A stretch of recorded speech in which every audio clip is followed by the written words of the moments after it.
Welcome to this channel, and if you're here for the first time, please do me a favor by liking this video and subscribing to this channel so that in the event I upload a fresh and informative content such as this, YouTube will automatically notify you. Now on to our story of the day. Now we need to have a very honest conversation as a country as to whether we really need this thing called devolution. Of course, devolution has come with the good side of it, and it is also presenting the bad side of it, in that as we speak, 12 governors out of the 47 governors have spent about 8 billion shillings on luxury, on office items of extravagance, at the expense of common mwananchi who are languishing in abject poverty.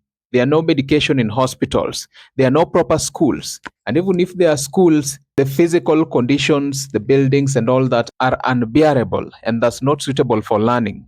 Now, to put things into perspective, the Daily Nation on Monday reveals that 12 county governors have spent over 8 billion shillings on their offices, which is nearly 60% of the total allocation for all the 43 counties, prioritizing luxury and administrative extravagance over essential development projects such as education, roads, water, energy, and agriculture. And as we speak, Kitui Governor Julius Malombe tops the list, who spent 2.4 billion shillings on luxury and extravagance at the expense of the common mwananchi. Machakos Governor Wavinya Ndeti followed at 816.7 million, Homa Bay Governor Gladys Wanga at 759 million, Masabit Governor Mohammed Ali at 608 million, Mandera Governor Mohammed Adan at 521 million, Makueni Governor Mutula Kilonzo Jr. at 517 million, Kilifi Governor Gideon Mungaro at 498 million, Nandi Governor Stephen Sang at 448.7 million,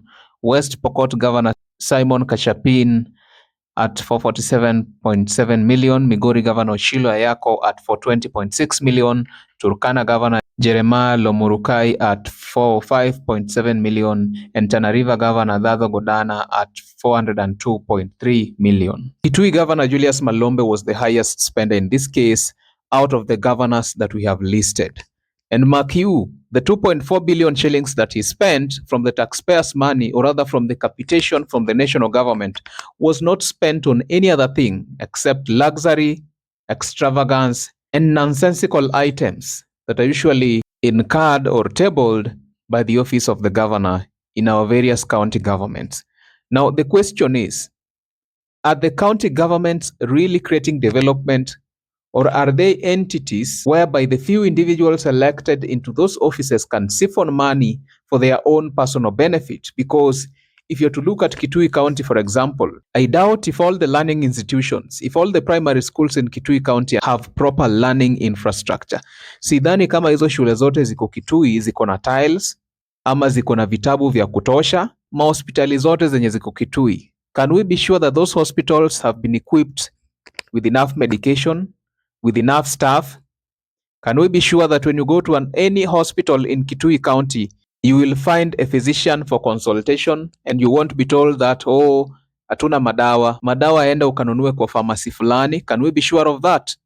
So I think it's high time we need to have this conversation. And to my surprise, the EACC is not even moving with speed to even arrest these people and even grill them. We are seeing a lot of grilling taking place at the Senate Public Accounts Committee for that matter. But the job of the Senate is to grill and to present the files to the EACC. Recently, there were governors who used a lot of millions of shillings. Mandera governor, for that matter, spent about 50 million shillings in the purchase of avocado seedlings. Sijaiona EACC ikimuarrest. I have not seen EACC coming out to arrest these guys. They are being grilled by the Senate, they are being exposed by the Auditor General, but no arrests or prosecutions are made. Now, we need to have a conversation. Maybe the fish is rotting from the head. Maybe corruption is being devolved right from the executive. And I tend to believe that the fish rots from the head. Ruto mwenyewe pale juu amekuwa corrupt.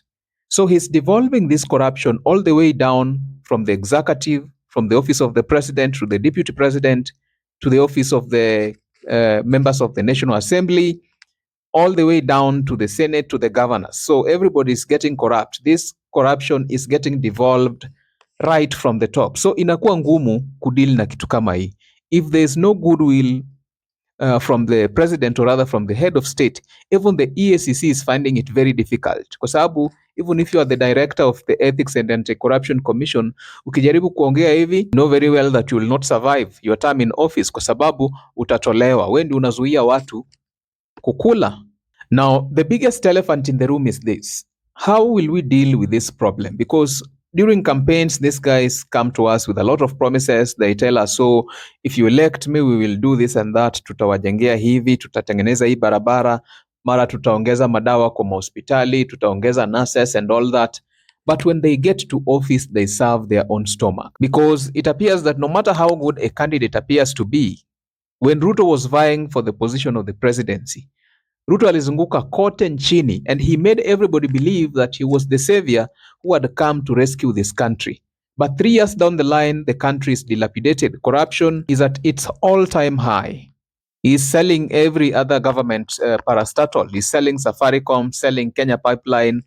Anataka kuiba kila mahali. And yet he's the same guy who made us believe that there's a mongrel of government in the country. He wasn't sure whether it was the opposition in government or government in the opposition. That was during the time when Uhuru Kenyatta was president and he was deputy president. But now as we speak, he's now the commander-in-chief. The buck stops with him. So tutaelekea wapi jamani? How do we sort out this mess? Because this guy comes to us with a lot of hope.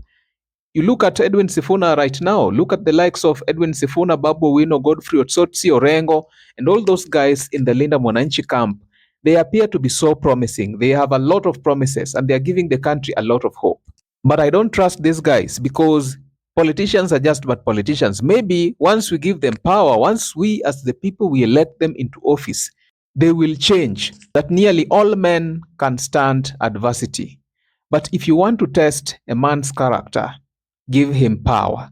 Those were the very same words of Abraham Lincoln, the 17th president of the United States of America. So do let me know in the comment section how we can solve this, because these candidates come to us, they appear so good, they appear so solemn, they speak as if they are just but next to Jesus. But when they get hold of the power, badala wafanye kazi, wanaanza kuiba. So you tell me how we are going to sort out this mess in the comment section, because at the end of the day, these are just but my opinions. Do let me know your thoughts and opinions by dropping a comment in the comment section below. Don't forget to like, subscribe, and hit the notification bell for more informative content such as this. I am committed to informing, educating, and entertaining in a manner that mainstream media cannot. And if you're here for the first time, please check out my YouTube channel, and I guarantee you're going to be getting a ton of content of this nature on politics, policy, and governance issues in our country. All right, guys, this is all that I had for you in this video. Let us meet in my next upload. But until then, bye-bye.